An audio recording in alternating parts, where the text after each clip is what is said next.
Astaghfirullah. Assalamualaikum warahmatullahi wabarakatuh.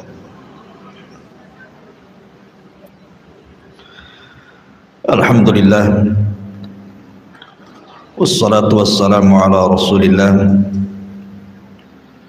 wa ala alihi wa sahbihi wa mawalah, wa la hawla wa la quwwata illa billahi wa ba'du.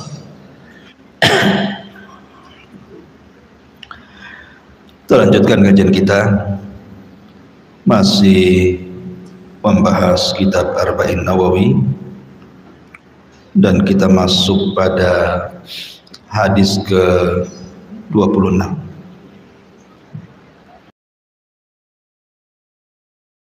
Sallallahu alaihi wasallam sadaqatun kullu yawmin tatlu'u fihi syamsu ta'dilu bainal itsnaini sadaqatun wa tu'inu lahu 'alaiha mata'ahu sadaqatun wal kalimatu thayyibatu sadaqatun wa bi kulli khutwatin tamshiha ila salati sadaqatun wa tumitul adha 'anil tariqi sadaqatun. Rawahul Bukhari wa Muslim. Dari Abu Hurairah radhiyallahu anhu, ia berkata, Nabi sallallahu alaihi wasallam bersabda, setiap persendian dari manusia itu ada sedekahnya pada setiap hari yang matahari terbit padanya, dan berbuat adil ketika mengislah dua orang yang sedang bertengkar adalah sedekah. Kemudian menolong seseorang dalam urusan kendaraannya, membantunya agar bisa menaiki kendaraannya atau mengangkat barang-barangnya ke atas kendaraannya adalah sedekah. Kemudian sebuah ucapan yang indah, yang santun, yang baik adalah sedekah. Kemudian setiap langkah yang kau ayunkan menuju tempat salat juga sedekah. Serta engkau menyingkirkan gangguan dari jalan adalah bagian daripada sedekah. Hadis ini dikeluarkan oleh Imam Al-Bukhari dan juga Muslim. Baik. Hadis ini menjelaskan kepada kita bahwa sedekah itu tidak mesti menggunakan uang. Sedekah itu tidak mesti menggunakan uang. Ada perkara-perkara tanpa uang juga dianggap sedekah. Sebab kalau seandainya sedekah itu mesti dengan uang, kasihan orang-orang miskin tidak bisa bersedekah. Makanya Nabi Shallallahu Alaihi Wasallam membuat pilihan kepada orang-orang yang tidak punya harta, mereka bisa bersedekah dengan cara seperti ini.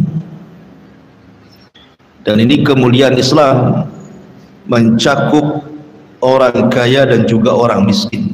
Dua-duanya bisa bersedekah. Di sini Nabi Shallallahu Alaihi Wasallam menjelaskan beberapa perkara, hal-hal yang bisa manusia itu bersedekah. Kata Nabi Shallallahu Alaihi Wasallam,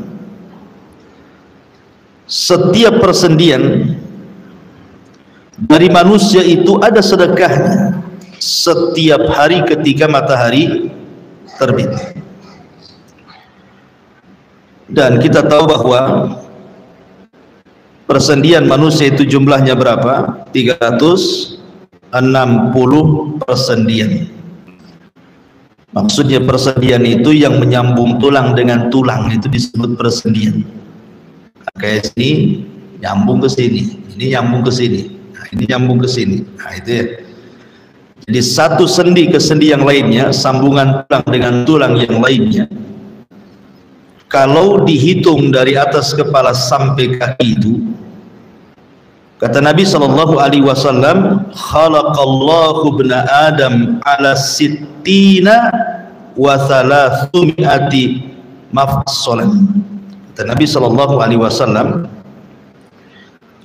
Allah Subhanahu wa ta'ala menciptakan Bani Adam itu jumlah persendiannya 360 sendi. Kapan Nabi SAW menghitung? Kok bisa tahu bahwa persendian itu ada 360? Tentu wahyu. Dan terbukti dalam dunia kesehatan kedokteran, memang jumlahnya persis yang disabdakan Nabi SAW. Artinya Rasul itu tidak bicara dengan hawa nafsunya. Apa maksudnya di sini? Maksudnya adalah bahwa setiap persendian itu adalah nikmat dari nikmat-nikmat Allah Subhanahu wa ta'ala. Coba bayangkan, ini tangan itu bisa kita tekuk, ya kan? Sehingga kita bisa megang. Kalau lurus gini saja, gimana caranya mau megang? Mau makan susah, ya. Kalau lurus gini kan susah tuh makan. Mau ngambil barang susah. Artinya setiap persendian itu adalah bagian daripada nikmat yang Allah anugerahkan. Dari atas kepala sampai kaki, itu semua nikmat. Lah karena ini sebuah nikmat, maka nikmat-nikmat ini akan ditanya di hadapan Allah Subhanahu wa ta'ala. Allah berfirman, "Tsumma latus'alunna yauma idzin 'anin na'im." Sungguh kalian akan ditanya kelak pada hari kiamat dari nikmat yang Allah Azza wa Jalla anugerahkan kepada kita. Allah berikan mata, Allah akan tanya mata kita. Allah berikan telinga, akan ditanya telinga kita. Allah berikan lisan, akan ditanya lisan kita. Termasuk tangan, termasuk kaki, pendengaran, penglihatan, akal, dan begitu seterusnya. Dari atas kepala sampai kaki itu akan ditanya. Makanya karena ini sebuah nikmat yang akan ditanya, sudah selayaknya dari 360 persendian itu dianjurkan untuk sedekah. Sedekah dengan cara digerakkan dalam rangka beribadah kepada Allah Azza wa Jalla, baik itu berupa zikir, doa, ataupun melangkahkan ke tempat-tempat yang memang di situ ada ibadah seperti majelis ta'lim dan salat dan begitu seterusnya. Bahkan dalam sebuah hadis Nabi sallallahu alaihi wasallam, cara untuk supaya kita sudah bersedekah dari 360 sendi itu cukup dengan 2 rakaat salat duha. Dalam riwayat Muslim bahwa dengan cukup 2 rakaat duha itu sudah menggantikan 360 persendian yang dianjurkan untuk sedekah setiap harinya. Artinya di sini sekali lagi bahwa kita harus menghadapi nikmat itu dengan syukur. Badan yang kita miliki ini adalah nikmat dari Allah Azza wa Jalla. Makanya dalam Al-Quran Allah mengatakan, wa fi anfusikum afala tubsirun, dan dari diri kalian itu ada kekuasaan Allah kalau kalian mau melihat. Kalau kita mau ngaca gitu ya, dari kepala sampai kaki itu semua nikmat. Bagaimana Allah Subhanahu wa ta'ala letakkan masing-masing anggota badan itu sesuai dengan letaknya. Ya, mata di situ, hidung di situ, telinga di situ, dan begitu seterusnya. Baik. Kemudian di sini Nabi Shallallahu Alaihi Wasallam setelah menyebutkan bahwa setiap persendian itu ada sedekahnya, maknanya karena itu sebuah nikmat, maka sedekahnya adalah dalam bentuk syukur, gitu ya. Dalam bentuk syukur dengan memanfaatkan seluruh anggota badan di jalan Allah Subhanahu wa taala. Kemudian Nabi Shallallahu Alaihi Wasallam menyebutkan sedekah yang bisa menandingi itu semuanya. Ta'dilu bainal itsnaini shadaqatu. Termasuk seseorang melakukan atau berbuat adil di antara dua orang yang sedang bertengkar, kemudian kita akurkan, itu bagian daripada sedekah. Gini Bu ya, kita tahu bahwa sedekah itu ada yang sifatnya muta'addi, artinya bermanfaat untuk orang lain, dan ada sifatnya bermanfaat untuk diri sendiri, yang manfaatnya kembali kepada diri sendiri, ya seperti orang bertasbih. Bukankah setiap tasbih itu sedekah, kata Rasul? Takbir sedekah, tahmid sedekah, itu manfaatnya kepada diri sendiri. Tetapi sebaik-baik sedekah itu yang manfaatnya kepada orang lain. Salah satunya yang pertama adalah seseorang mampu melakukan keadilan saat mendamaikan orang yang bertengkar. Karena begini ya, pertengkaran ini di masyarakat itu sesuatu yang lazim. Tapi tahukah bahwa pertengkaran itu bisa menghancurkan macam-macam? Rumah bisa hancur gara-gara pertengkaran. Suami istri bertengkar, ujung-ujungnya cerai, hancurlah rumah. Kemudian antar tetangga bertengkar, ujung-ujungnya pindah, tidak ada kedamaian lagi di situ. Kemudian antar kerabat, gara-gara masalah waris, gara-gara masalah birrul walidain aja iri-irian bisa bertengkar, akhirnya putus silaturahim. Atau mungkin gara-gara hutang, seseorang berhutang tidak mau bayar, bertengkar, akhirnya kemudian menjauh, musuhan, terkadang saling ejek-ejekan. Artinya bahwa pertengkaran itu merusak. Lah ketika ada orang yang hendak mendamaikan, maka orang yang mendamaikan ini adalah orang yang mulia, sangat mulia ketika mendamaikan dua orang yang sedang bertengkar, tiba-tiba akur lagi. Makanya kan tidak semua ada orang yang mau juru damai kan, nggak ada orang yang juru damai itu, karena memang resikonya besar. Orang yang juru damai itu bisa dimusuhi oleh salah satunya atau dimusuhi dua-duanya. Itu risikonya juru damai itu, makanya pahalanya besar orang yang juru damai itu. Sampai-sampai Nabi Shallallahu Alaihi Wasallam bersabda dalam hadis yang dikeluarkan Imam Abi Dawud dan Tirmidzi dari hadis Abi Darda radhiyallahu anhu. Kata Nabi Shallallahu Alaihi Wasallam, "Ala ukhbirukum bi afdhala min darajati siyami was salati was sadaqati." Kata Nabi SAW, maukah aku kabarkan kepada kalian amalan yang jauh lebih afdal dibandingkan puasa, dibandingkan salat, dibandingkan sedekah? Qalu bala ya Rasulullah. Tentu wahai Rasul. Amalan apa itu? Maka Nabi SAW mengatakan, salahu dzatil bayyin, kamu bisa mengakurkan dua orang yang sedang berselisih. Kamu bisa mengislah dua orang yang sedang bertengkar. Kenapa demikian? Fa inna fasada dzatil bayyin hiyal hadiqah. Karena terkadang rusaknya hubungan dua orang itu bisa menghilangkan agama.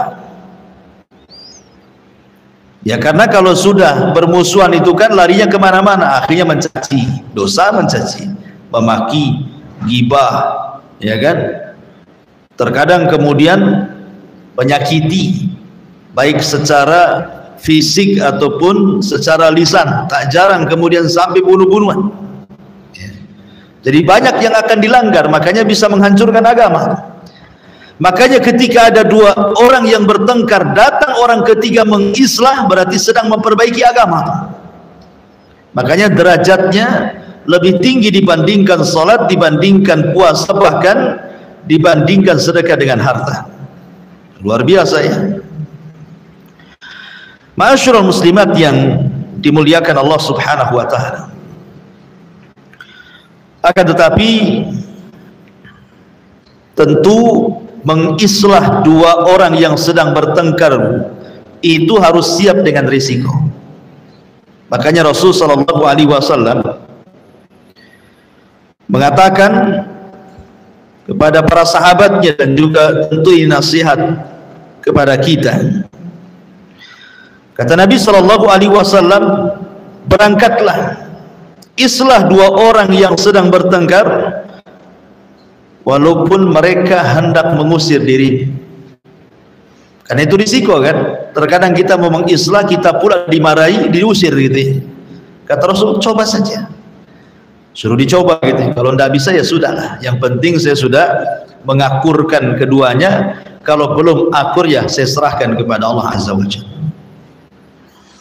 Tetapi tentu harus ada adab-adabnya ibu ya. Tidak kemudian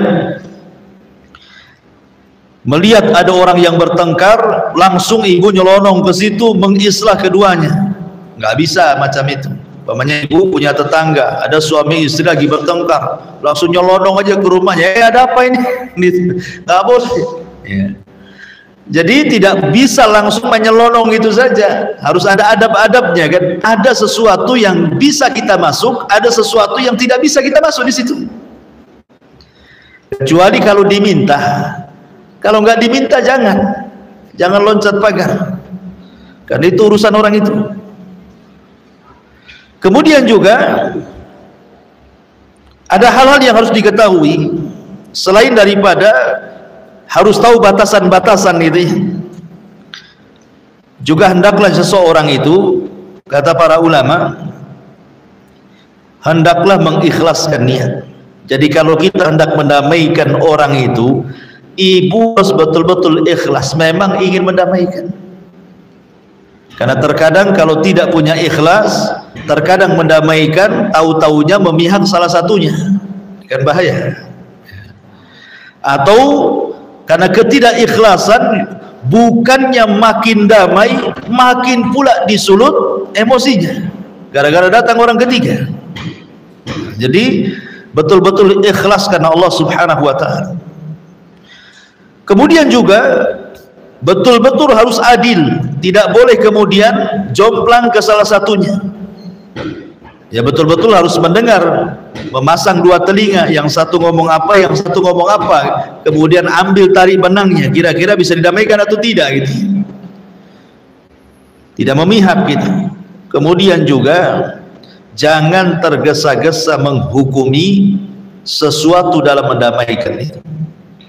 Karena tergesa-gesa ini termasuk dari amalan setan gitu ya. Memang betul bahwa kita tidak boleh membiarkan orang itu bertengkar terlalu lama. Karena biasanya orang bertengkar terlalu lama itu makin mengeraskan hati kan. Tapi ketika mendamaikan pun tidak bisa terburu-buru, apalagi kasusnya sudah lama gitu ya. Ya memang harus pelan-pelan dulu, ditarik benangnya, bisa nggak berdamai ya, karena banyak masyarakat kita ini kalau sudah lama berperang gitu ya antar saudara itu, susah untuk didamaikan.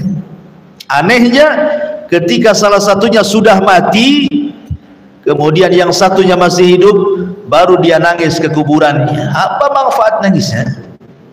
Ketika hidup kalian berpencar, udah mati sibuklah ziarah kuburnya, kan gitu ya. Jadi nggak ada manfaatnya nangis di kuburan.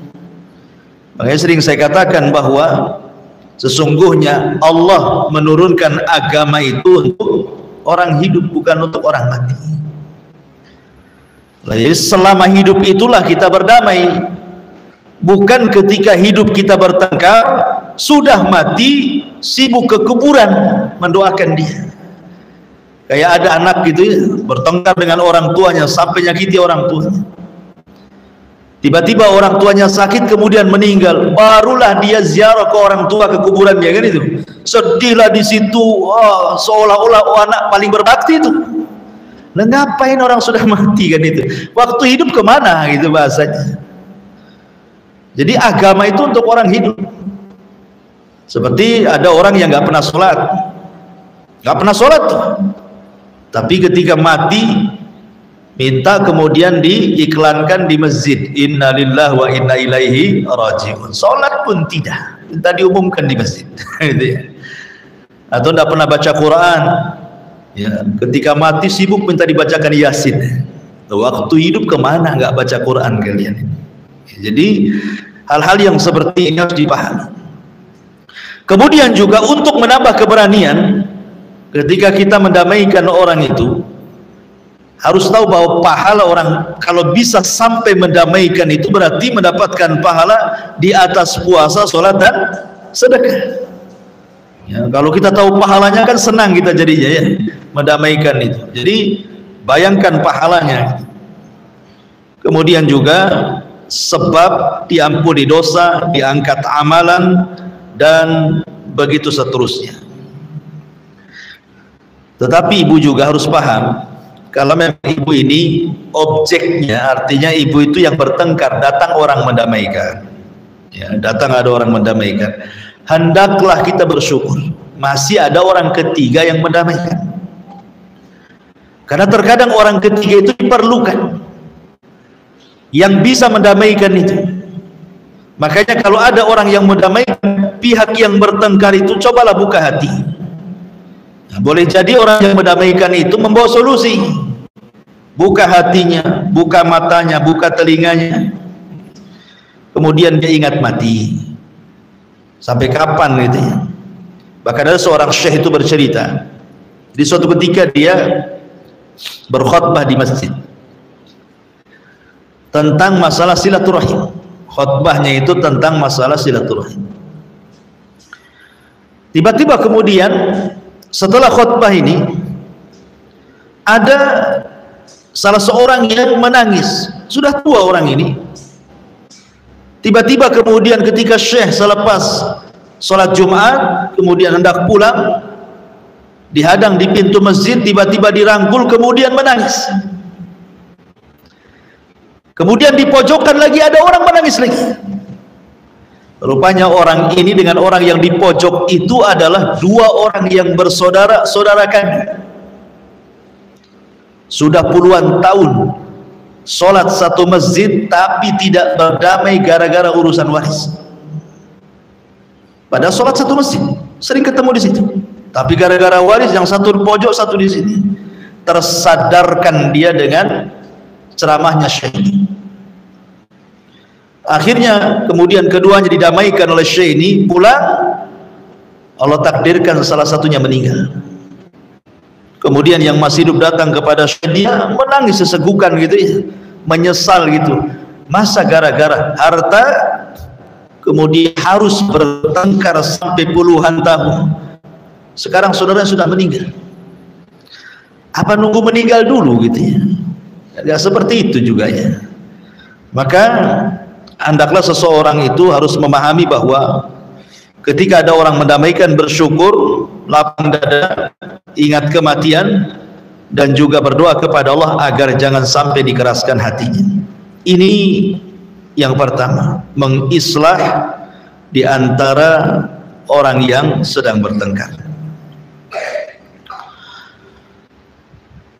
Tapi sekali lagi Bu ya, kalau ibu dimintai pendapat hanya satu pihak saja, jangan memberikan solusi. Pamannya nih, kan berkawan nih di satu pengajian nih, tiba-tiba kemudian ada orang yang surat kepada ibu, Om ada waktu enggak? Ada apa Om? Ini saya ada masalah dengan suami. Kira-kira pendapatnya gimana?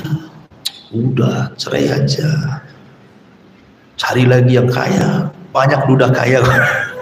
Ini ibu ini bukan kompor gas 5 kilo itu sudah yang di atasnya 5 kilo itu. Jangan ngompori orang, kalau bisa damaikan. Kita kan tidak tahu, karena nggak pernah cerita suami. Kalau satu pihak itu kembali kepada agamamu. Kalau ada orang curhat satu pihak, maka kembalikan kepada agama. Apa kembalikan kepada agama? Bahwa asal cerai itu tidak baik. Maka nasihati, sebaiknya kembali kepada suami. Kembali kepada suami. Walaupun umpamanya kita tahu bahwa suaminya itu kurang ajar gitu kan. Karena kita belum mendengar sebelah pihak kan gitu ya. Baru satu pihak. Kalau hanya mendengar satu pihak, kembalikan kepada hukum asal. Bahwa bercerai itu tidak baik. Nasihati, suruh balik, suruh sabar gitu. Jadi itu yang harus dipahami ketika mendamaikan dua orang yang sedang bertengkar. Kemudian yang selanjutnya kata Nabi sallallahu alaihi wasallam, wa tu'inur rajula fi dabbatihi fatahmiluhu 'alaiha aw tarfa'u lahu 'alaiha mata'ahu sadaqatun.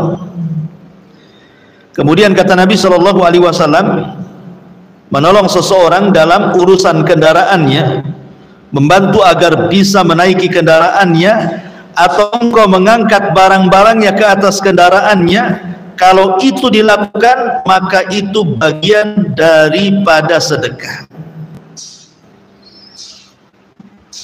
Baik, masyarul muslimin muslimat yang dimuliakan Allah subhanahu wa ta'ala, bicara tentang ihsan kepada manusia, berbuat baik kepada manusia, ini kan bagian kecil gambaran, contoh gitu ya. Bukan berarti contohnya ini saja, tidak, ini sebagai contoh. Kalau seandainya ada orang minta bantuan, entah tetangga mau pindah rumah ya kan, mungkin tidak ada yang ngangkat barang, ibu langsung datang bantu. Atau ada tetangga yang sakit, ibu punya kendaraan dan tidak sedang kemana-mana, apa salahnya? Ayo saya antar.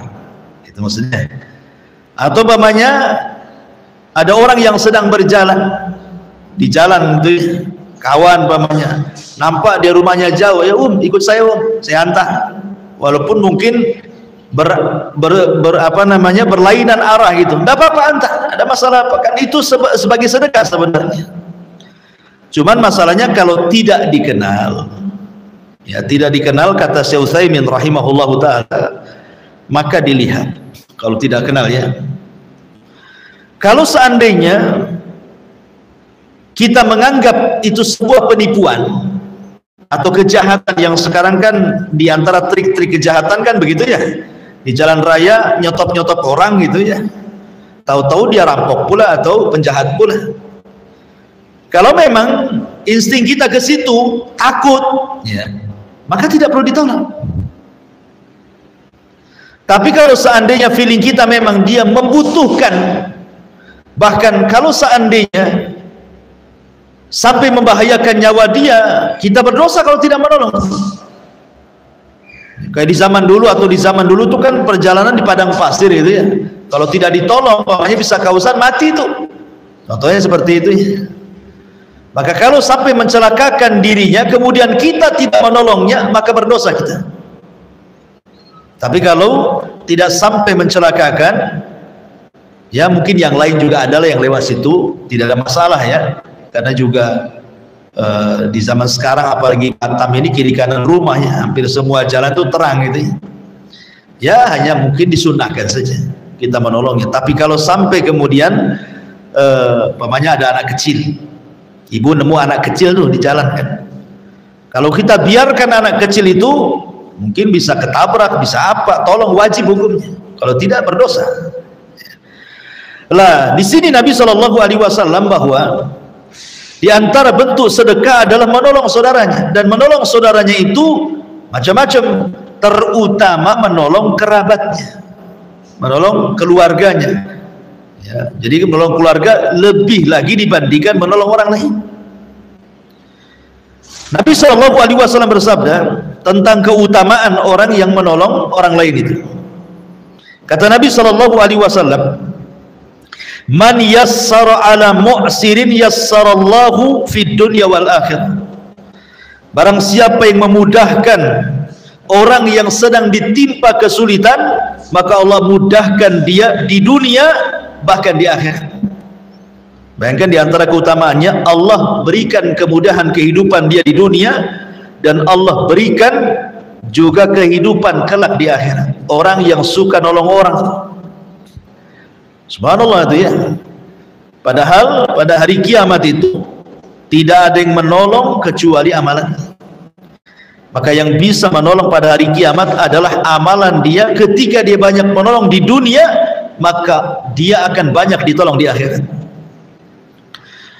Kemudian juga Nabi SAW mengatakan, "Wa man farraja an muslimin kurbatan farrajallahu anhu kurbatan min qurabati yaumil qiyamah." Barang siapa yang berusaha untuk menghilangkan keperitan-keperitan hidup seorang muslim, maka Allah Subhanahu wa taala akan hilangkan seluruh keperitan-keperitan hidup kelak pada hari kiamat. Karena begini ya, pada hari kiamat itu semua orang susah. Bagaimana matahari didekatkan, bagaimana keringat dicucurkan, bagaimana dia akan berdiri dan tidak bisa duduk, apalagi dibaringkan badannya, sehingga akan banyak kesulitan. Lah orang-orang yang kemudian menolong saudaranya, maka itu dia sudah bersedekah. Dan Nabi SAW mengatakan bahwa pada hari kiamat sedekah akan menjadi penaung bagi dirinya dari cahaya matahari dan kepalanya. Ya kan? Sab'atun yudhilluhumullahu fi dhillihi yauma la dhilla illa dhilluh. Jadi sedekah itu salah satu adalah penghalang kepala dan matahari. Maka dalam bentuk sedekah, baik sedekah harta atau sedekah yang seperti ini bisa menolong kesulitan kita pada hari kiamat. Bahkan lebih daripada itu, Bu, Nabi SAW mengatakan, "Sanaiul ma'ruf taqi masari asu." Orang yang suka menolong orang lain itu, maka dia akan diberikan hadiah kalau meninggal husnul khatimah. Ya, taqi masari asu, akan menghilangkan kesulitan-kesulitan saat sakaratul maut, gitu maksudnya. Dan ini keutamaan yang luar biasa. Kemudian juga di antara keutamaannya, Nabi SAW pernah ditanya, "Ayyul a'mali ahabbu ilallah?" Rasul, amalan apa sih yang paling dicintai Allah Subhanahu wa taala? Maka Nabi SAW mengatakan, "Ahabbun nas ilallahi anfa'uhum linnas." Amalan yang paling baik, yang paling dicintai Allah adalah seseorang bisa memberikan manfaat kepada manusia. Kalau seandainya kita tidak bisa lah ya, artinya mau nolong nggak ada tenaga, mau ngasih duit tidak ada duit, ya. Pokoknya tidak bisa, dengan tenaga tidak bisa, dengan uang juga memang tidak ada uang, ya. Kalaupun tidak bisa dengan itu semuanya, minimalnya dengan lisan, ya, dengan lisan supaya meringankan kesusahannya. Jadi ucapan-ucapan yang masuk ke dalam hatinya itu menyenangkan hatinya, gitu maksudnya. Karena terkadang ada orang itu disenangkan dengan lisan orang. Karena tabiat manusia itu, Bu, orang akan senang kepada kita ini karena kita suka berbuat baik sama orang itu. Itu tabiat manusia itu. Orang akan senang kepada orang yang berbuat baik kepada dia. Tabiat manusia siapapun. Makanya kenapa Nabi SAW membuat kaidah di sini? Sebenarnya kemudian ketika kita hendak dicintai manusia, tidak perlu dengan cara menjilat dan yang semacamnya, cukup berbuat baik kepada dia saja, lama-lama dia suka dengan kita tuh. Karena ini kaidah agama. Yang melembutkan hati manusia kan bukan uang. Yang melembutkan hati manusia itu Allah. Wa allafa baina qulubihim law anfaqta ma fil ardi jami'an ma allafta baina qulubihim. Yang melembutkan hati orang itu adalah Allah. Kalau kau infakkan semua hartamu untuk melembutkan hatinya, tidak mungkin bisa, karena hati manusia itu dilembutkan oleh Allah Azza wa Jalla. Ketika kita mengikuti saran-saran Allah dan Rasulnya, maka itu salah satu bentuk kelembutan, membuka kelembutan hati manusia. Kemudian kata Nabi SAW juga, wal kalimatut thayyibatu shadaqatun. Dan kalimat yang santun, kalimat yang baik itu sedekah. Karena begini, gara-gara satu kalimat iblis dikeluarkan dari surga. Coba bayangkan, gara-gara satu kalimat iblis bisa dikeluarkan dari surga. Apa kalimatnya? Dia mengatakan kepada Allah Subhanahu wa taala ketika dia disuruh untuk sujud kepada Adam, apa kalimatnya? Ana khairum minhu khalaqtani min nar wa khalaqtahu min tin. Aku lebih baik ya Rabb dibandingkan si Adam itu. Aku loh diciptakan dari api, kau ciptakan dia dari tanah. Sebab satu kalimat ini, apa kata Allah? Fakhruj minha fa innaka rajim. Keluar kau dari surga, kau makhluk yang terkutuk. Lihat. Gara-gara satu kalimat iblis dikeluarkan dari surga. Artinya apa? Artinya ucapan ini bisa membahayakan. Ya, ucapan manusia bisa membahayakan. Gara-gara satu kalimat orang bisa dibunuh. Gara-gara satu kalimat hilang silaturahim, yang ada putus silaturahim. Gara-gara satu kalimat gitu ya, terjadi pertengkaran di mana-mana. Gara-gara satu kalimat suami bisa mencerai istri. Jadi lisan ini memang harus dijaga. Makanya Nabi SAW sampai mengatakan dalam sebuah hadis itu, wa innal abda la yatakallamu bil kalimati la yulqiha bana. Ada seorang hamba, kata Rasul, mengucapkan satu kalimat. Lihat, ibarah Nabi SAW tidak mengatakan berkalimat-kalimat, tidak. Terkadang ada seorang hamba mengucapkan satu kalimat, tapi satu kalimat ini mengandung kemurkaan Allah, diucapkan tanpa sadar. Bayangkan, diucapkan tanpa sadar, satu kalimat ini mengandung kekufuran, mengandung kemurkaan Allah. Apa kata Rasul? Yahwi sahibuha fi nari jahannam ab'ad ma bainal masyriqi wal maghrib. Cukup bagi dia ditenggelamkan ke dalam jahanam yang dalamnya lebih jauh dibandingkan jarak antara barat dan timur. Gara-gara satu kalimat. Ya.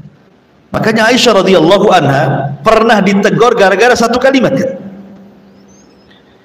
Aisyah radhiyallahu anha itu sebenarnya tidak ngomong, tidak, dia tidak mengucapkan, dia hanya mengisyaratkan, saya ini tinggi gitu ya, Sofia itu pendek gitu.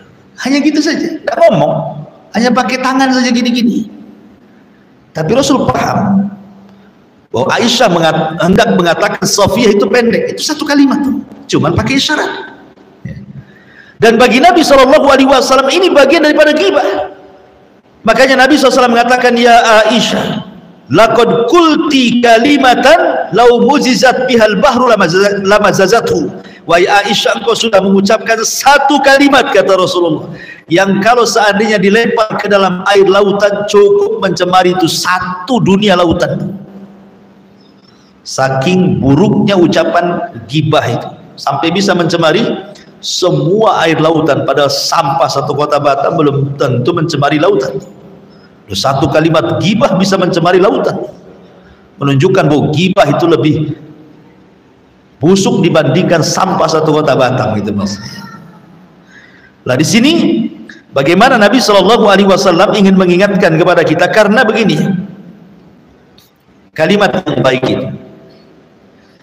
itu ada dua macam. Kata Syekh Utsaimin rahimahullahu taala, ada yang memang baik secara zatnya. Kalimat itu memang ada yang baik secara zatnya, seperti ibu baca subhanallah bihamdihi subhanallahil azim, alhamdulillah, Allahu akbar, la ilaha illallah, la haula wala quwata illa billah. Itu kan baik syaratnya. Memang kalimat itu kalimat baik, kalimat zikir kan. Itu namanya baik syaratnya. Tidak perlu dibahas. Karena banyak berzikir berarti dia sedang mengeluarkan kalimat-kalimat yang baik. Ya. Tetapi di sana ada bagian daripada ibadah, kalimat-kalimat mubah. Kalimat-kalimat mubah. Tapi tujuannya menyenangkan orang. Kalimat itu kalimat mubah, ya tanya gimana kabarmu, gimana sehat gak kamu, gimana anak-anakmu, ya bahasa-bahasa mubah sehari-hari ya, ibu ngobrol gitu. Tapi tanpa terasa nih obrol itu akhirnya yang tadinya dada orang itu sempit jadi lebar, yang tadinya rumsap itu jadi sedikit demi sedikit terurai gara-gara ngobrol sama ibu saja. Kan kadang ada orang banyak masalah itu kan terkadang tidak bisa disimpan, tidak dikeluarkan kan.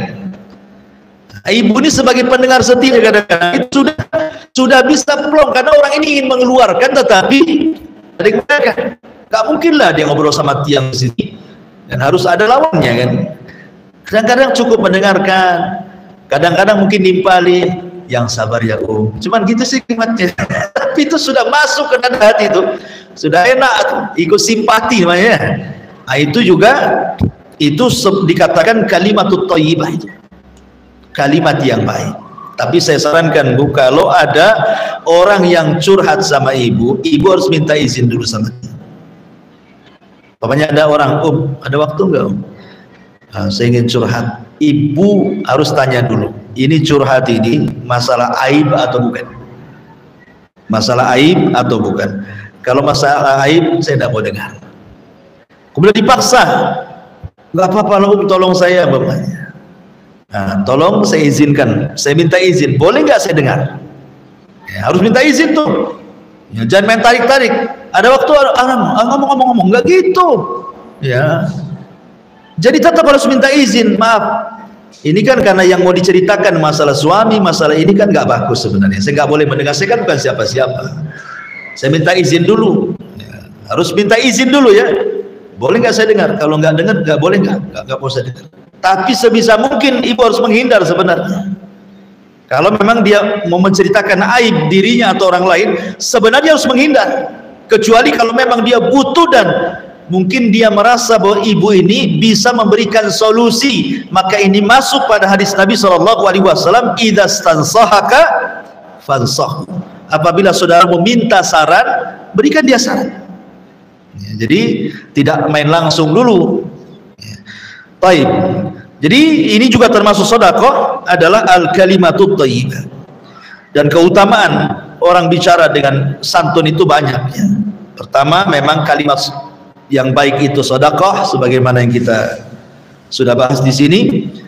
Yang kedua, kalimat yang baik itu bisa ta'aluful qulub, bisa menyatukan hati. Kalimat yang baik itu bisa menyatukan hati, yang tadinya keras itu jadi lembut. Kemudian juga kalimat yang baik itu intisar al syaitan. Kalimat yang baik itu sebenarnya sedang mengalahkan setan, sedang mengalahkan setan, karena setan itu berusaha untuk tahris. Tahris itu berusaha untuk membuat orang itu musuhan. Maka dengan kalimat yang baik dia berdamai. Maka ini salah satu melawan setan dengan kalimat yang baik. Kemudian juga kalimat yang baik itu takunun najatu minan nar, bisa menjauhkan dari api neraka, menyelamatkan dia dari api neraka. Dan kalimat yang baik juga salah satu bisa menggugurkan dosa. Berdasarkan hadis Nabi SAW, inna min mujibatil maghfirati badlus salam wa husnul kalam. Kata Rasul, sesungguhnya yang mewajibkan orang itu diampuni dosa-dosanya adalah dengan cara menjawab salam dan mengucapkan kalimat yang santun ya.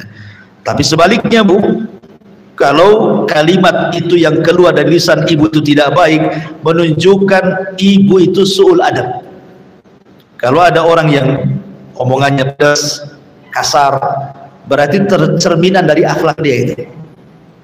berarti orang itu memang jelek akhlaknya. Karena akhlak itu kan terbagi tiga kata para ulama ya, dari leher ke atas, dari leher ke atas, kemudian dari leher ke bawah, kemudian tangan. Leher ke atas itu identik dengan mata dan lisan. Ya, mata dan lisan kalau suka melotot, suka marah, itu nggak punya akhlak tuh kepalanya. Tapi kalau suka tunduk, senyum, ngomongnya bagus, itu akhlak, berakhlak. Berarti kepalanya berakhlak. Ya. Kemudian tangan suka nolong, ya, panjang tangan, ringan tangan. Panjang tangan apa ya? Balik. Ringan tangan lah ya. Suka nolong, suka bantu gitu ya. Itu berarti tangannya berakhlak. Kemudian dari leher ke bawah, ya, kalau leher ke bawah nih, ibu kalau lagi ngomong sama orang, ya, badan kita menghadap dia tuh berarti berakhlak. Walaupun yang kita ajak bicara ini adalah mungkin orang yang derajat di bawah ibu. Karena banyak orang-orang yang ketika ngobrol itu tidak menghargai orang yang diajak ngobrol. Badannya kemana gitu ya. Walaupun kepalanya ke arah, tapi badannya tidak lurus ke orang yang ngobrol, tidak dihargai. Harusnya kalau udah ngomong itu kita hadapi, ya, didengerin, betul lah, itu beradab tuh. Ya, itu dari leher ke bawah tuh. Karena ada yang lagi ngobrol karena mungkin merasa mungkin dia pembantu atau apa gitu ya, orang miskin atau bagi dia mungkin derajat di bawah dia, kadang-kadang nampak sombong. Nggak boleh. Manusia di sisi Allah itu sama, mau anda orang kaya orang miskin sama saja. Yang bedakan itu takwa di hadapan Allah Azza wa Jalla. Itu kan anda saja merasa lebih terhormat menurut anda sendiri kan itu, tapi menurut Allah sama saja. Belum tentu orang kaya lebih mulia dibandingkan orang miskin, ataupun sebaliknya, karena banyak orang miskin juga sombong, udah miskin sombong lagi kan.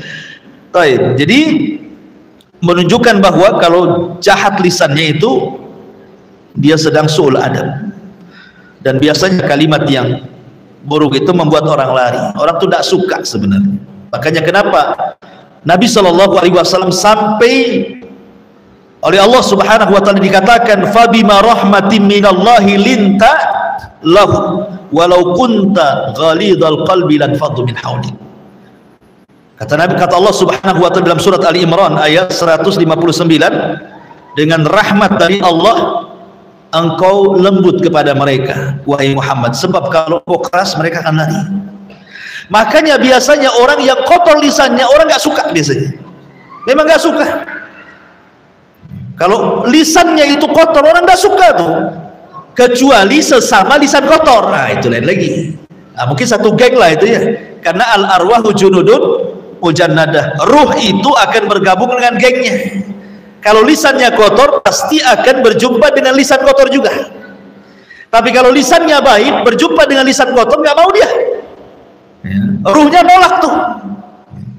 Makanya di sini kalimat yang jelek itu membuat orang lari. Membuat orang lari. Walaupun dia ahli ngaji, walaupun cadar, walaupun nikung, walaupun kaos kakinya rangkap 3 rangkap. Kalau lisannya lebih panjang dari jilbabnya itu gak suka orang. Kemudian juga ucapan yang jelek itu bisa qadahun fil iman, masalahnya itu bisa mencacati iman orang. Kenapa demikian? Karena Nabi SAW yang mengatakan bahwa al-muslimu man salimal muslimuna min lisanihi wa yadihi. Seorang muslim itu dikatakan muslim kalau orang lain selamat dari lisan dan tangannya. Berarti kalau seandainya orang itu tidak selamat dari lisan kita dan tangan kita, dipertanyakan keimanannya itu, cacat imannya. Karena seorang muslim itu harus selamat. Makanya saya kemarin sudah saya jelaskan ketika menjelaskan hakul muslim ala muslim situ itu. Apa sih mana ucapan salam itu? Assalamualaikum. Ucapan salam ini bukan ucapan biasa. Ucapan salam itu artinya kita memberikan keamanan dan keselamatan bagi dia. Seolah-olah kita menyingkat dengan assalamualaikum. Kalau mau dirinci, ya, kalimat assalamualaikum itu aku datang kepadamu, aku tidak akan mengucapkan kalimat jahat, kalimat kotor, tidak akan menggibah, tidak akan mengambil hartamu, tidak akan membunuhmu, tidak akan menumpahkan darahmu, tidak akan kan kepanjangan kalau ngomong itu. Cukup dengan assalamualaikum, saya berikan keselamatan, kamu tidak akan saya sakiti. Itulah ucapan assalamualaikum itu, di situ maknanya. Makanya seorang muslim itu dikatakan muslim kalau orang lain selamat dari lisan dan tangannya. Tapi kalau tidak selamat, berarti masih dipertanyakan keimanannya. Bahkan yang lebih parah lagi adalah sebab orang masuk neraka itu kebanyakan dari lisan yang jahat. Kebanyakan lisan jahat itu orang masuk neraka, jarang orang masuk surga. Kemudian yang terakhir, bukan yang terakhir, wa bi kulli khutwatin tamshiha ila salati shadaqatu, dan langkah-langkah yang kau langkahkan, kau ayunkan menuju salat itu juga bagian daripada sedekah. Masyaallah muslimat yang dimuliakan Allah Azza wa Jalla, melangkahkan kaki ke tempat salat, atau mungkin bagi laki-laki ke masjid gitu ya. Kalau ibu kan mungkin melangkahkan kaki di rumah sajalah, dari dapur, sumur, tempat sholat, ya kan? Itu kan langkah-langkah juga kan? Ada langkahnya lah, walaupun langkahnya pendek. Laki-laki kan langkahnya panjang, tapi pendeknya langkah ibu sangat panjangnya langkah bapak kan? Orang-orang yang suka melangkahkan kaki untuk sholat sini, kata Nabi SAW, lam yakhud khutwatan illa kutibat lahu hasanatun wa muhiyat anhu sayyi'atun. Jadi setiap langkah orang yang menuju sholat itu, satu langkah mengangkat derajat, satu langkah menghapus kesalahan. Jadi langkah yang pertama dihapus kesalahan, kemudian langkah yang kedua dicatat kebaikan, diangkat derajatnya. Coba bayangkan berapa langkah. Makanya dahulu ada sebuah kisah, ada seorang rajulun minal ansar, seorang laki-laki dari kalangan Ansar, itu rumahnya jauh dari masjid. Karena orang Ansar ini jauh dari masjid. Jadi kemudian dikatakan kepada orang Ansar ini, karena dia kan jalan kaki itu dari masjid dari rumah ke masjid itu. Jadi ada orang yang ingin menolong. Bagaimana kalau seandainya ishtaraitu khimara, aku belikan kau kendaraan berupa keledai, kau bisa naik keledai rumah ke masjid. Itulah dulu orang dulu. Orang dulu itu luar biasa. Isi tidurnya masih enak kan.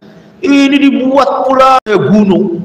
Jadi kalau mobil itu di tengah-tengah dia nggak bisa jalan tuh, jadi timbangan jadinya. Ya, jadi itu dosa sosial tuh, jangan dilakukan. Ya kalaupun harus karena ada maslahat, mungkin ada sekolah, ada apa, ya kan, takut orang kencang-kencang di situ, yang benar saja lah buat polisi tidur itu. Jangan bapak polisi yang tidur, buat anak polisi aja yang tidur itu, ya, yang kecil-kecil itu, jadi kan nggak membahayakan orang. Ini enggak. Yang herannya nih, kadang-kadang di depan rumah itu ada lubang, dan persis depan rumah dia. Kadang-kadang dia pun tersakiti dengan lubang itu. Kadang-kadang tersakiti dengan lubang itu, sudah tahu depan rumah dia. Apalah salahnya kan, beli pasir ke atau ambil tanah, tutuplah lubang itu. Dia sendiri tersakiti, apalagi orang yang jalan di situ, nyantai saja di situ kan itu ya. Padahal kalau dia tahu amalan membuang hal-hal yang bisa membahayakan itu besar sekali.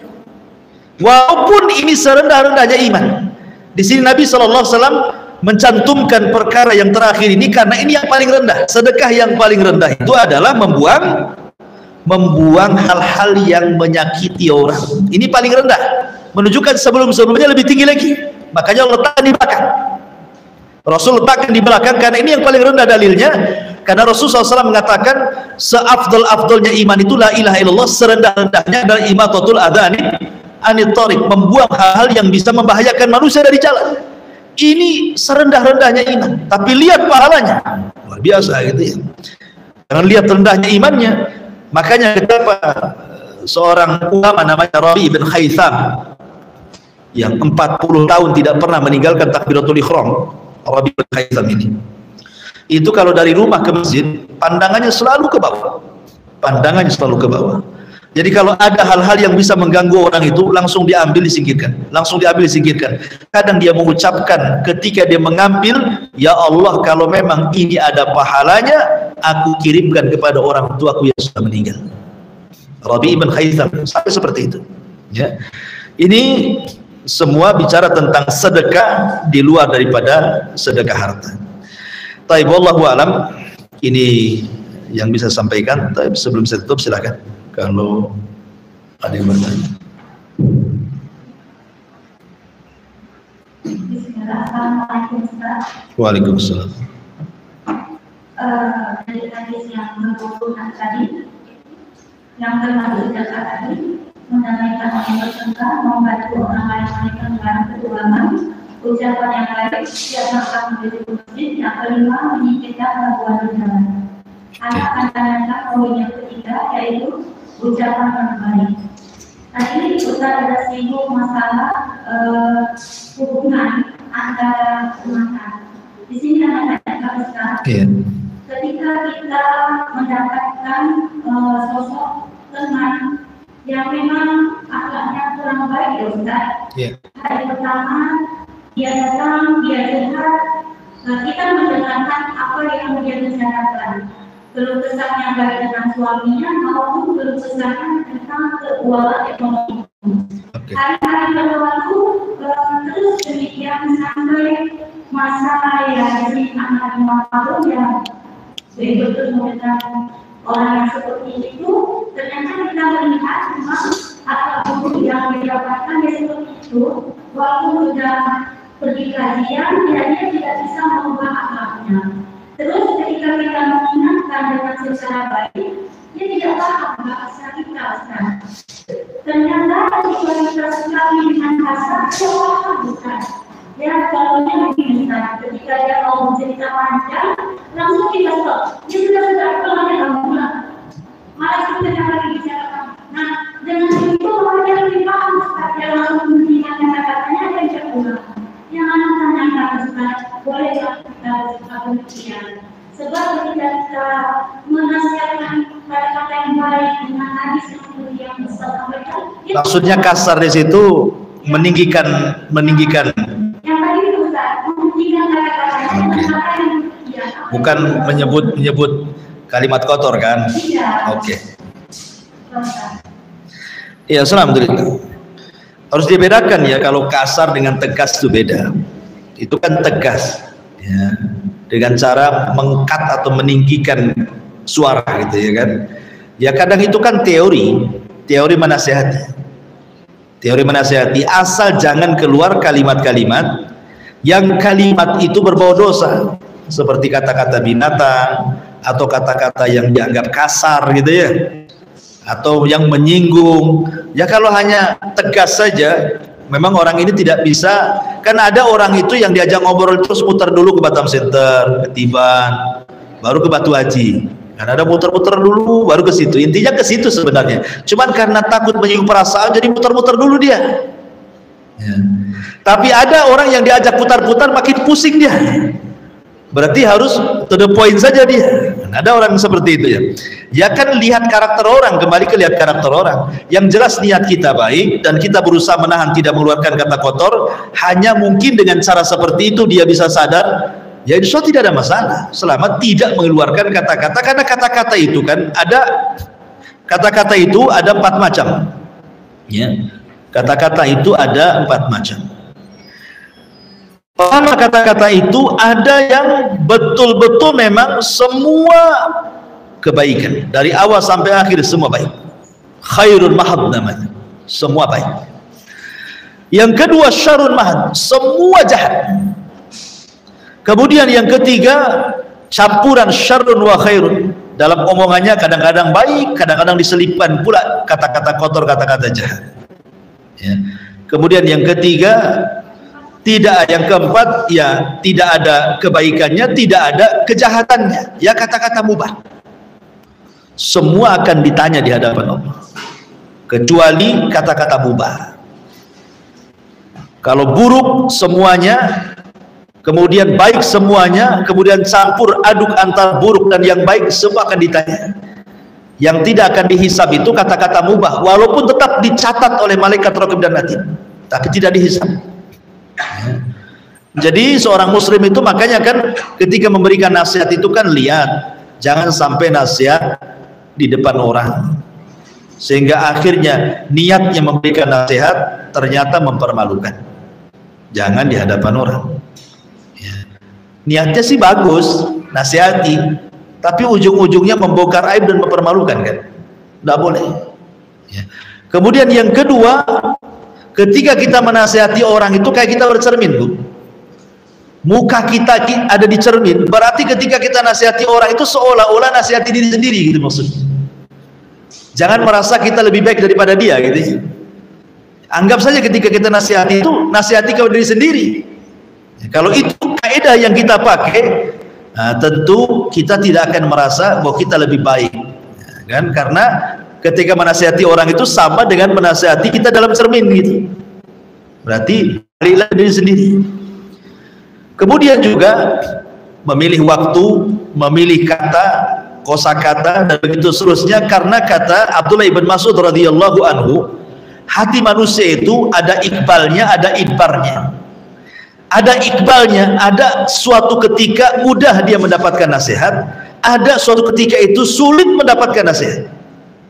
Hati manusia itu kadang-kadang seperti itu.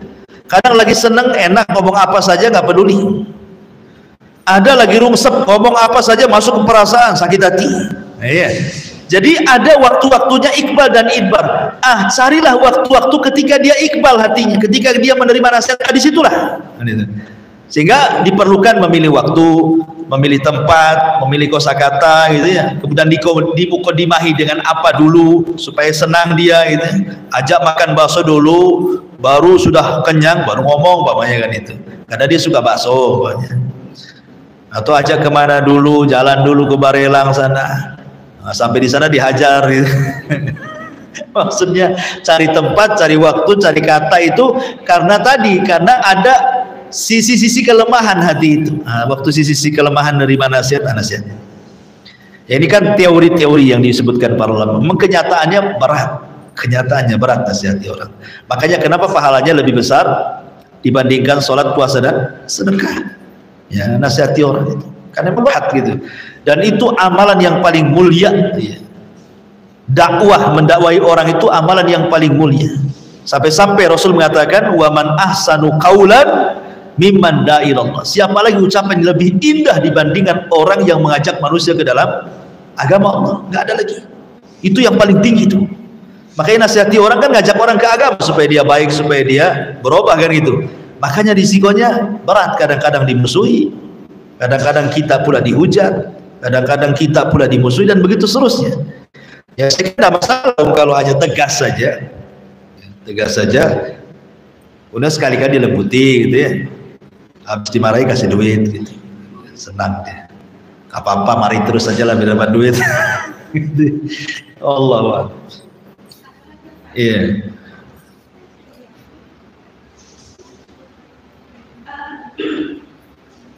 Tadi kata-kata Rasulullah SAW bersabda, amalan yang lebih jauh berat daripada puasa sedekah sholat itu, kamu bisa memberikan antara sholat yang sedang lakukan. Tadi juga katakan, kenapa pahala memberikan orang yang bersedekah itu baik karena sedang memperbaiki agama. Yang mana tanyakan di sini Ustaz, kita memberikan secara lahir dan secara batin Ustaz, bahwa pahala sholat itu kan kita tidak intinya semua orang sholat dan kita tidak bisa memamerkan atau menceritakan bahwa sesungguhnya aku sholat begini dan begitu. Dan ketika kita bersedekah, nah di sini berbeda ujiannya banyak ya Ustaz. Hari ini setahun 2 tahun kita bisa menutupi. Terkadang tahun ketiga tanpa kita sadari kita mengungkapkan apa yang pernah kita berikan. Yang ada tanyakan Ustaz, apakah pahala yang ini yang dengan Rasulullah SAW tadi juga dari puasa sedekah dan sholat itu juga bisa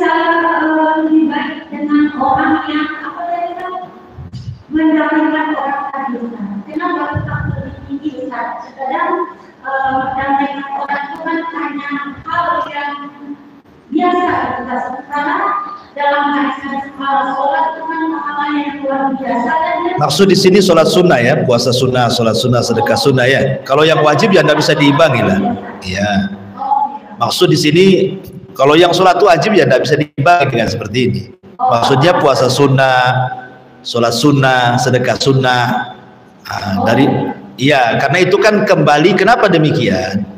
Karena hal-hal yang sifatnya ubudiyah itu kembali kepada orang yang mengerjakan.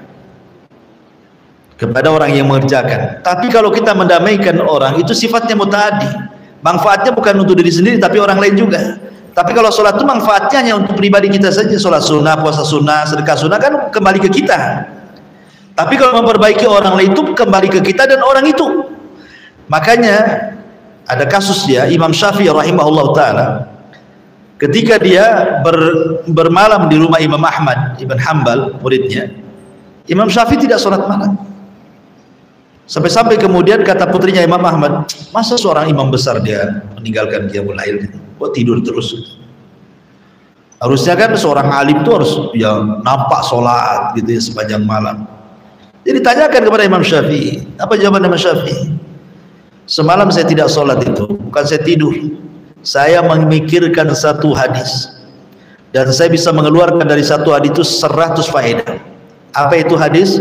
Hadis tentang cerita Abu Umair yang punya burung namanya Nughair itu. Rasul mengatakan, ya Aba Umair ma fa'alan Nughair. Wahai Aba Umair, apa yang dilakukan? Bagaimana kondisi burung Nughair, burung pipit yang dipelihara mati itu ya. Jadi nangislah si Abu Umair. Memang anak-anak itu kalau kehilangan, dia lebih sedih kehilangan mainannya ya dibandingkan orang lain gitu ya. Kalau sudah tua mungkin pasangannya, kalau anak-anak kan tengoklah kalau mainannya ya. Saya itu ada anak niswa itu sampai bola-bolanya diambil kucing, nangis guling-guling. Kucingnya tidak boleh ngambil ya kan? Karena memang anak-anak seperti itu kan, kalau mainannya hilang tuh kayak sedih banget. Jadi Rasul datang kepada Abu Umair itu yang belum balik, ya Abu Umair ma fa'alan Nughair. Dengan ada apa Abu Umair, kata, dicandai sama Nabi. Ada apa Abu Umair? Gimana kondisi burungmu? Kata mati Rasul gitu. Kecekik gitu, keinjak kayak anak-anak itu. Hadisnya cuma segitu, seucrit itu hadisnya. Tapi Imam Bukhari bisa mengeluarkan 100 faedah dari hadis ini. Dia tidak tidur. Ya. Artinya bahwa ketika dia menggali ilmu untuk disampaikan kepada orang, itu lebih baik dibandingkan sholat malam sampai dari Aisyah sampai subuh gitu. Kenapa? Karena manfaat menyampaikan ilmu itu kepada orang untuk diri dan orang lain lagi. Tapi kalau sholat kan manfaatnya untuk diri sendiri. Sama dengan mendamaikan orang, itu kan dakwah juga tuh. Manfaatnya bagi orang lain, makanya lebih baik. Ya. Kalau sedekah sunnah, sholat sunnah atau puasa sunnah kan kembali ke diri sendiri. Itu maksudnya ya. Ya. Allah ya. Waalaikumsalam.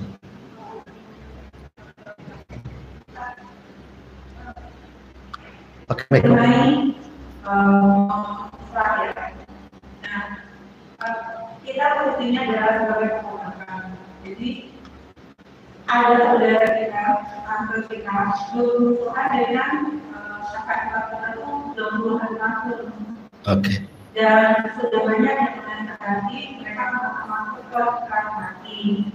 Nah, sekali kita mungkin kita pemahaman kecil. Padahal kita harap sudah paham sedikit mengenai mengusahakan mendamaikan kedua orang ini. Bagaimana sebaiknya, apakah dibiarkan aja sampai mereka meninggal? Kalau kita harus berusaha, kita juga mesti tidak tahu apa-apa, karena kan jalan kita ada juga satu kita juga tahu yang mereka itu ada di mana. Iya. Ia kan berusaha untuk mendamaikan kan terus saja, nggak bisa kemudian berhenti dengan sekali coba langsung kemudian sudah nggak bisa namanya. Itu namanya sudah kalah sebelum perang kan itu ya. Terus saja cari upaya saja, nggak bisa cara A, cara B, nggak bisa langkah B, langkah C, carilah. Ya. Bahkan dalam mendamaikan orang itu boleh berdusta. Dalam Islam itu dusta nggak boleh, tapi dalam mendamaikan dibolehkan berdusta. Banyak datang kepada orang yang musuh itu. Sebenarnya si Anu, saya kemarin ketemu si Anu loh, Masya Allah. Dia kalau ngomong sama kamu itu memuji-muji, padahal tidak pernah muji itu. Supaya maksudnya, betul tak kan itu ya? Mungkin awalnya percaya nggak percaya kan? Kayak peteris yang bolong aja, mana ada dia muji saya. Awalnya mungkin dia berpikir seperti itu, tapi ketika kita pergi, kadang-kadang ucapan orang itu melekat loh dalam hati. Mungkin ketika ngobrol biasa-biasa aja, tapi akan kepikiran tuh sama dia. Nanti besoknya datang ke dia. Nah, terkadang harus dibohongi seperti itu. Boleh bohong ketika mendamaikan orang, tapi jangan sampai bohong itu kebablasan. Maksudnya dalam mendamaikan saja, jangan sampai kemudian keluar daripada itu. Tetapi kalau memang belum bisa didamaikan, ya harus tarik ulur lah. Masa kita harus memaksa? Kan tidak bisa juga maksa orang, ayo damai sekarang. Kayak anak-anak ya enak aja ditarik, salaman kamu kan gitu ya. Nanti anaknya salaman, orang tuanya tak salaman sampai mati ya. Kan ada tuh anak tetangga dengan tetangga kan, gara-gara anak bermasalah tuh tetangga tuh, anaknya suruh salaman anaknya, main lagi dia. Ibunya dengan ibunya ini nggak pernah akur sampai pindah rumah. Yang satu ke Batam Center, yang satu ke Barelang, nggak ketemu. Padahal anak sudah akur kan. Apalagi yang bertengkar ini orang tua ya. Pamannya merasa bahwa yang bertengkar ini paman-paman atau bibi-bibi yang usianya jauh kan itu ya. Nah, itu perlu pendekatan yang ekstra karena kan sama dengan mendamaikan orang tua. Itu harus dilembutkan hatinya. Apalagi orang tua awam ya. Ya saya kira pertama ya berdoa kepada Allah supaya kedua-duanya dilembutkan hatinya. Kemudian juga upayakanlah cari orang ketiga untuk mendamaikan. Terkadang kalau kita tidak sanggup mendamaikan orang, cari orang yang bisa mendamaikan orang tersebut. Ya, jangan kemudian kita tidak bisa dipaksakan juga. Cari orang ketiga, cari ustadz, cari apa gitu ya, supaya yang disegani orang yang bertengkar itu. Kalaupun sudah diupayakan, ya sudahlah, ya kan. Berdoa saja kepada Allah Azza wa Jalla, nanti lain waktu lagi mulai lagi. Tapi jangan sampai kemudian kita dikalahkan dengan setan. Setan kan begitu. Kalau kita berdoa, berdakwah kemudian tidak pernah berubah, akhirnya dia mengatakan ya sudahlah, ngapain saya dakwai dia, nggak berubah-berubah juga. Itu setan menang di situ. Karena tugas kita berdakwah itu bukan memaksa orang mengikuti dakwah kita, tapi menyampaikan kebenaran sampai kepada dia, sampai dia sadar. Kalau tidak sadar-sadar memang taufik milik Allah, tapi jangan berhenti berdakwah gitu maksudnya. Sebab kalau sampai berhenti berdakwah, masuk pada hadis tentang kisah Bani Israil. Ketika ada dua orang yang bersaudara, yang satu soleh, yang satu tidak soleh, akhirnya yang soleh ini bosan mendakwai kawan yang tidak soleh karena tidak sadar-sadar. Salah pula dia mengucap dan mengatakan, demi Allah kalau engkau tidak tobat, ku jamin kau tidak akan keluar dari neraka, ku jamin kau tidak akan diampuni dosanya. Padahal dua kalimat ini kalimat takdir. Jangan ngomong seperti itu. Sorga dan neraka itu milik Allah. Kita tidak berhak mengatakan ku jamin kau tidak akan keluar dari neraka. Loh, neraka ini milik Allah. Kita bisa jamin pula. Kau tidak akan diampuni. Ampunan milik Allah.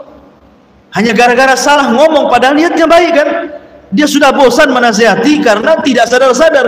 Akhirnya mengucapkan kalimat yang di luar kesadaran dia, akhirnya melewati takdir Allah. Dari situ ketika dua-duanya diwafatkan, justru yang orang soleh ini dimasukkan ke neraka.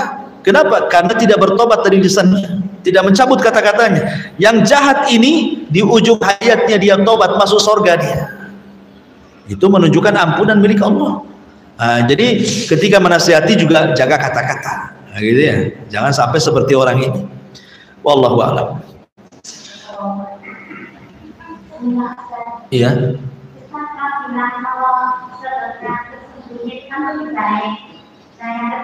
Kalau sudah gitu, kalau sudah itu sudah sama kamu, itu sudah masih sama kamu, itu sudah dibongkar sama itu jadi tidak sembunyi lagi. Maksudnya orang awalnya sembunyi-sembunyi.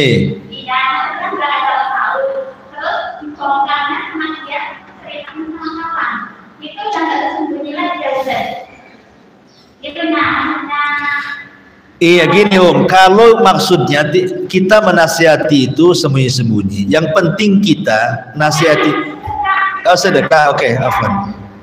Sedekah sembunyi-sembunyi dibongkar sama siapa? Orang yang disedekahkan. Iya. Orang yang menerima sedekah. Iya, terima. Keceplosan bahwa yang ngasih sedekah itu si Anu gitu. Iya. Caranya sedekahnya lewat orang.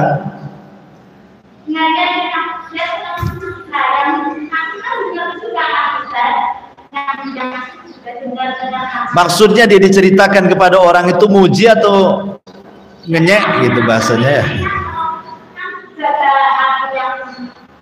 Iya, maksudnya ketika orang membongkar sedekah itu memuji atau menjelek-jelekan. Di sedekahnya itu sedikit kali, kaya-kaya sedikit itu kan jelekin namanya ya. Memuji. Ya kalau memuji ada apa-apa, karena kan yang membongkar bukan orang yang bersedekah. Kalau seandainya ada pujian karena sedekahnya, maka itu kata Rasul busyrul ajil, tilka busyrul ajil, itulah kabar gembira yang didahulukan di dunia sebelum akhirat. Ya, kalau ada orang memuji karena amalan kita, berarti itu kabar gembira yang Allah segerakan di bumi sebelum di akhirat. Nah, tapi perlu jaga hati. Seperti ibu ini naik haji, tidak ada kepikiran ingin dipanggil Bu Hajah tuh, sama sekali. Ya. Tapi karena orang tahu ibu haji, akhirnya pulang aja, kemana Bu Hajah? Padahal ibu tidak mau dipanggil itu. Berarti panggilan itu bukan ria, bukan karena ingin dipanggil hajah, tidak. Karena tidak ada niat, saya ingin melakukan rukun Islam aja kok dipanggil Bu Hajah, berarti tilkal busyra al ajil, itulah kabar gembira yang disegerakan di dunia sebelum akhirat. Tapi tetap jaga hati. Artinya yang manggil Bu Hajah ya biasa saja hati itu. Yang manggil nama juga ya biasa saja. Artinya pujian dan celaan juga tidak merubah hati, gitu maksudnya ya. Karena kalau kelamaan dipanggil Bu Hajah, sekali dipanggil namanya langsung nggak mau nengok dia. Ya, itu sudah bukan kabar gembira yang disegerakan lagi, itu sudah kemasukan virus riya namanya. Ya nggak apa-apa sih pujian. Makanya kalau memang yang dibongkar, cara sedekahnya gantilah, titipkan sama orang, jangan kasih tahu, ya kan? Atau selipkan di pintu rumahnya, dimasukkan itu, hamba Allah gitu ya. Ya.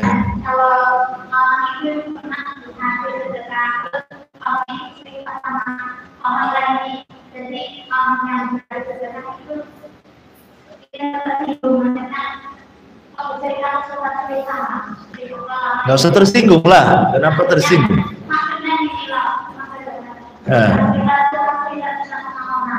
Bukan, bagi orang yang bersedekah, kalau seandainya sedekahnya dibongkar dan bongkarnya itu baik-baik saja, tidak ada masalah, ya cukup nasihati.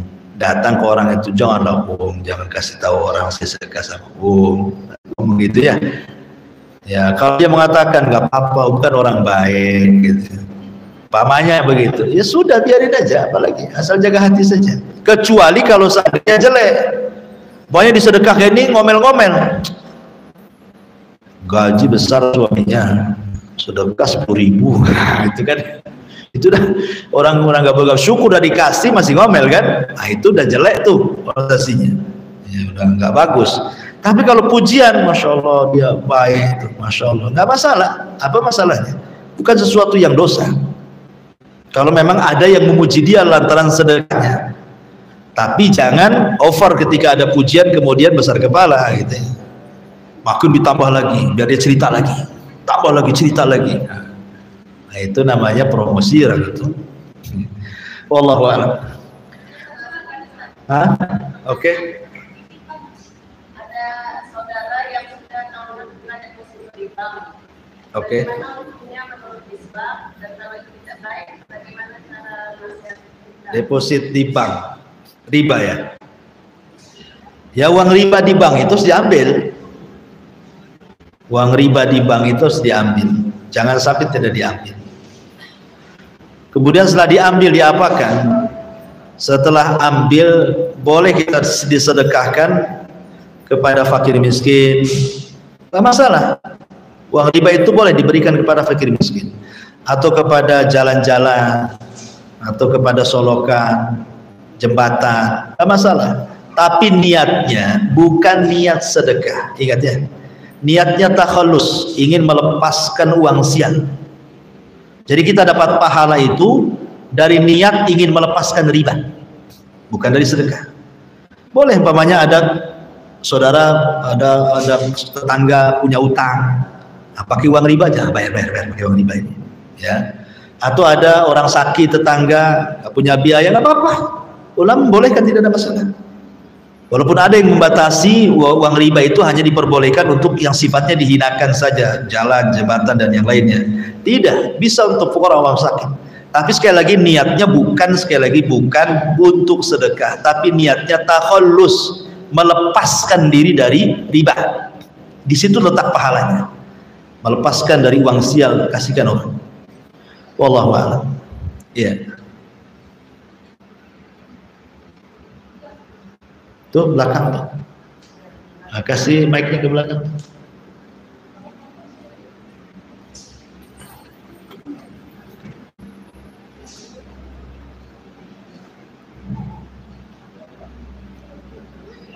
Assalamualaikum. Waalaikumsalam. Mengenai pria kita mau menanyakan, jika orang sore terus ada bisikan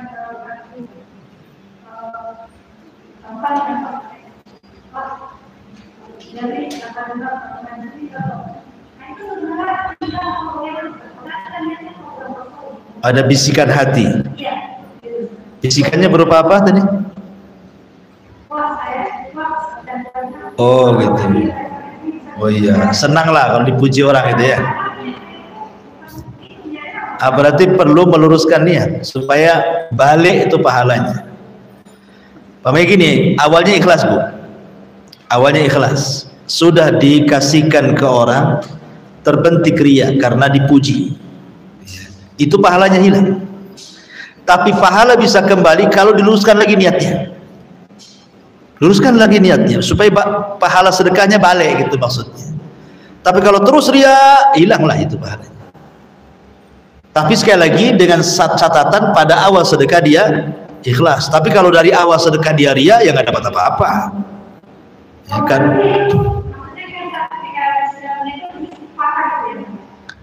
Iya, maksudnya di was-was itu kan dari setan itu kan. Ya kita ta'awud saja kepada Allah. Ya Allah, ini nggak benar ini. Yang penting kan awal sedekah niatnya ikhlas, itu yang penting. Kalau di tengah kemudian ria, namanya manusia terkadang kan dengan pujian-pujian itu besar kepala. Itu hilangkan rianya supaya pahalanya balik gitu maksudnya ya. Tapi kalau dari awal sudah ria, yang dapat apa-apa walaupun di tengahnya ikhlas. Ini sholat nih, lillah, Allah. Udah 2 rakaat nih, ya kan? Datang ustaz sebelahnya, dilamain aja sholatnya. Biar ditengokin ustaz di sholat saya lama. Di akhir sholat, astagfirullahaladzim, ini ria nggak boleh. Diterima sholatnya. Kenapa? Karena dia bisa mengalahkan rianya. Ya. Kemudian 2, lillah, sholat. Ria, sampai akhir ria tidak diterima. Yang ketiga, dari awal memang ria. Saya ingin contohkan nih. Umpamanya ini ibu-ibu lagi datang nih mau apa? Majelis taklim di sini. Kemudian satu orang tahiyatul masjid lama sekali itu sampai selesai ngaji baru selesai. Banyak kan? Itu niatnya memang ria tuh kan. Dari ria itu dari awal pun walaupun akhirnya diikhlaskan pun tidak diterima karena lihat awalnya. Innamal a'malu binniyah. Lihat niat awalnya itu yang menentukan amal itu. Jadi kalau seandainya ibu tadi sedekah ikhlas, kemudian setelah disedekahkan kok muncul ria karena ada pujian orang, hilangkan perasaan itu, waswas dari setan itu. Ya bisikan-bisikan seperti itu nggak benar ini, nggak benar. Ya. Wallahu a'lam. Ya saya kira cukup. Dan ada manfaatnya. Subhanallah bihamdika, asyhadu an la ilaha illa anta, astaghfiruka wa atubu ilaik. Assalamualaikum warahmatullahi wabarakatuh.